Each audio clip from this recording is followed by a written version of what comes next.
बोलिए सियावर रामचंद्र भगवान की जय। गोविंद गोविंद हरे मुरारे, गोविंद गोविंद रथांग पाणे, गोविंद गोविंद दामोदर माधवेति। बोलिए वासुदेव भगवान की जय। फाल्गुन का महीना है, कृष्ण पक्ष है और शिवरात्रि निकट है। शिवरात्रि के पूर्व जो एकादशी होती है, उस एकादशी पर युधिष्ठिर जी भगवान श्री कृष्ण से प्रश्न करते हैं कि प्रभु, फाल्गुन के महीने में जो एकादशी पड़ती है, कृपया करके उसके बारे में हमको बतलाइएगा।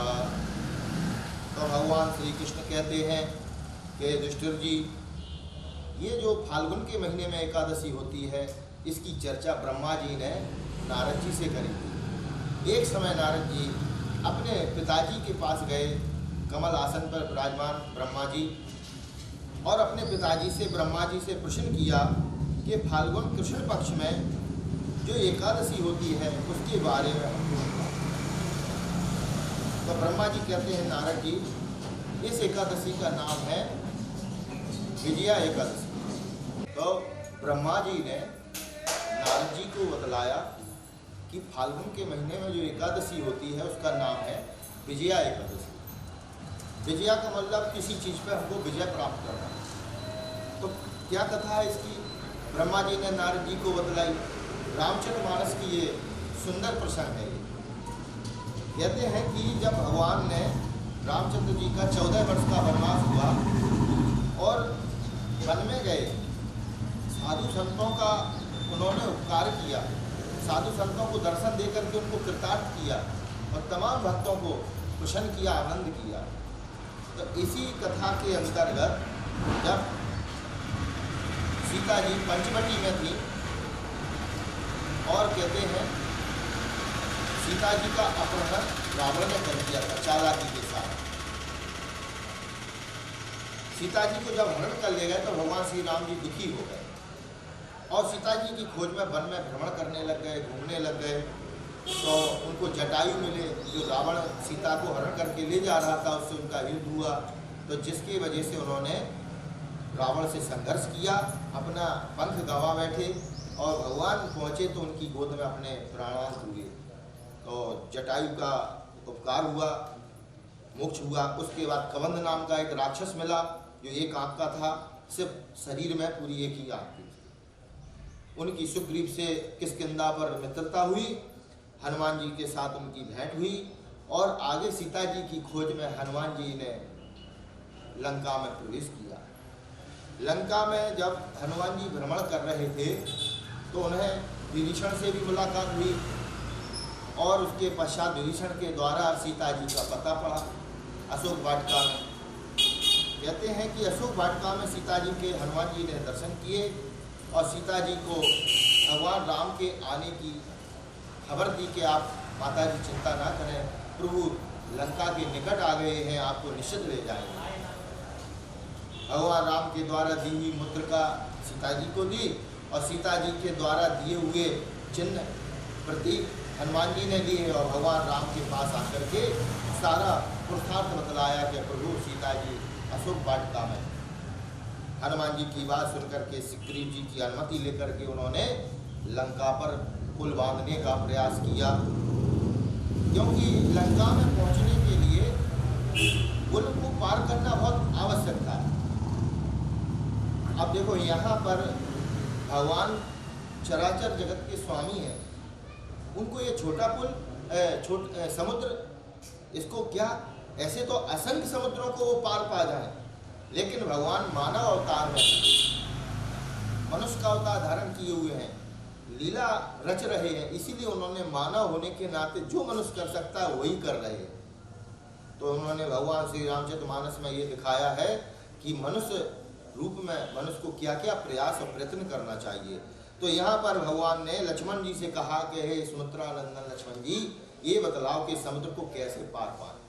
अब देखो, लक्ष्मण जी तो शेषावतार है, उन्होंने तो भगवान रामचंद्र जी से ये कहा था, प्रभु एक बाण उठाओ, समुद्र को सुखा दो और पार पा जाओ। लेकिन मर्यादा पुरुषोत्तम श्री राम जी हैं, उनके साथ विभीषण भी है। उन्होंने विभीषण को पहले ही लंकेश बना दिया, लंकापति बना दिया था।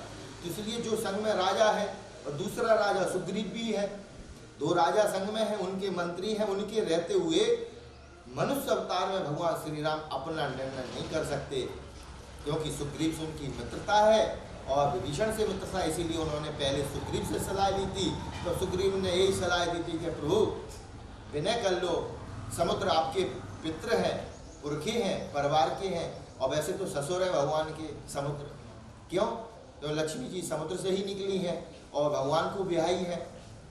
तो बोले ये तो आपके पितर लोग हैं, विनय कर लो, आपको रास्ता मिल जाएगा। लेकिन विनय न मानत जलधि जड़े, गए 3 दिन भी, बोले राम सको बताओ, भय बिनु होए न प्रीत।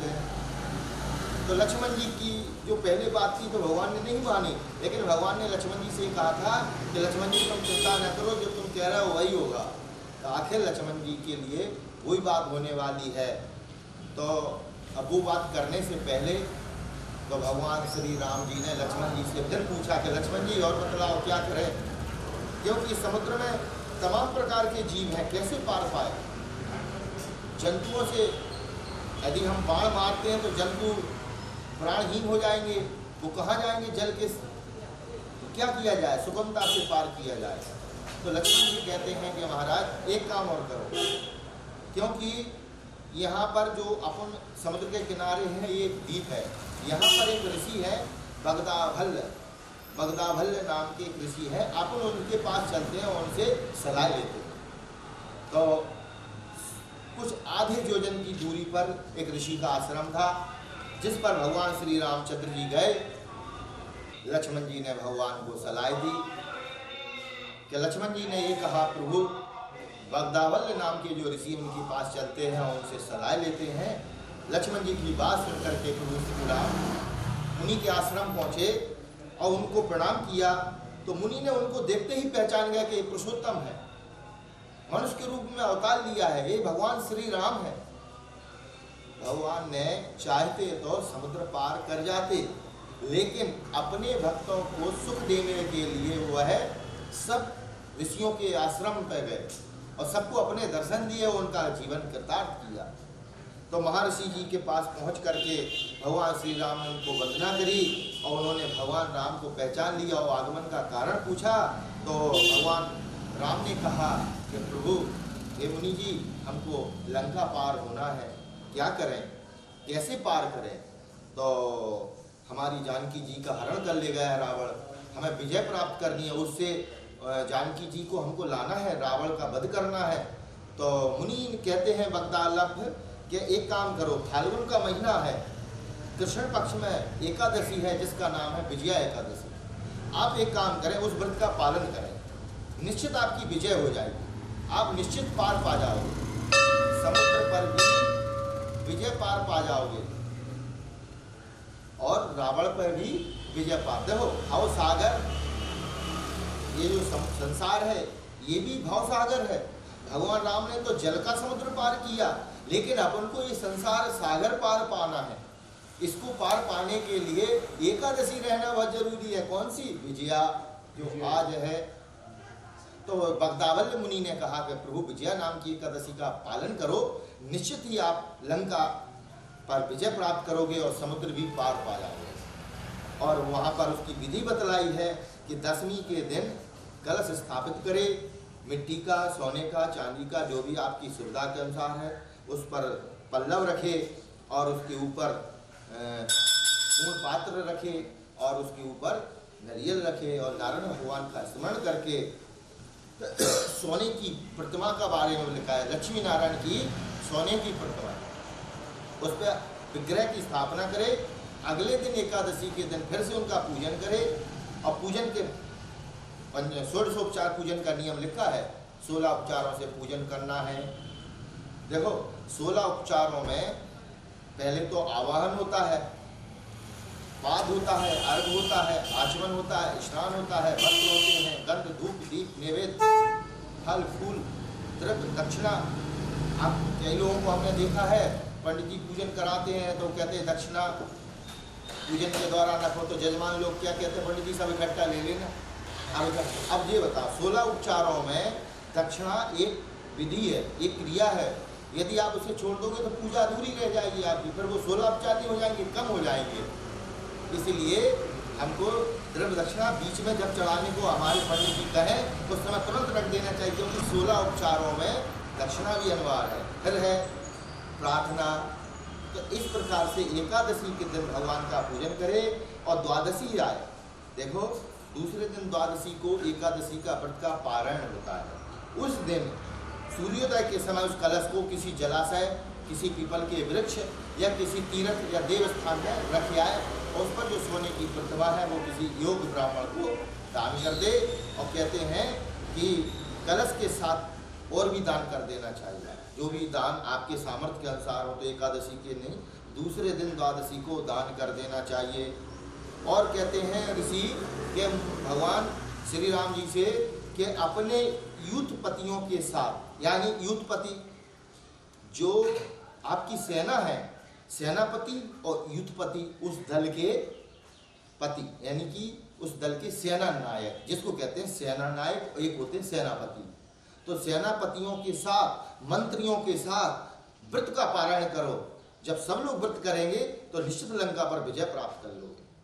तो इस प्रकार से कहते हैं विधि पूर्वक भगवान श्री राम ने विजया नाम की एकादशी का पारण किया। कहते हैं कि भगवान श्री राम ने जब विजय व्रत किया तो उस व्रत के प्रभाव से समुद्र भी पार कर गए और लंका पर भी विजय प्राप्त कर गए। कहते हैं सीता जी को फिर उन्होंने प्राप्त किया।